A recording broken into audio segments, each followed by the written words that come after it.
एकदा मच्छर घरी येते आणि त्याच्या बायकोला म्हणजे मच्छरींला म्हणतो, डार्लिंग उद्या तुझ्यासाठी मी वाघाला मारून त्याचं रक्त घेऊन येईल तुझ्यासाठी. मच्छरींला आनंद होतो. बर झोपा आता म्हणतो. पुन्हा म्हणतो, डार्लिंग मी तुझ्यासाठी उद्या सिंहाचं रक्त घेऊन येतो. बर ठीक आहे झोपा.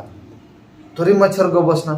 मच्छर अजून म्हणतो, डार्लिंग उद्या तुझ्यासाठी मी 10 मगरीचं रक्त घेऊन येतो. बायको त्याची मच्छरीन बायको म्हणते, आता झोपा आता म्हणते. किती वेळा तुम्हाला सांगितलं म्हणते की निवडणुकीत उभ्या राहिलेल्या उमेदवाराच्या पक्षप्रमुखाला नेत्याला चावून असं घरी येत जाऊ नका म्हणून.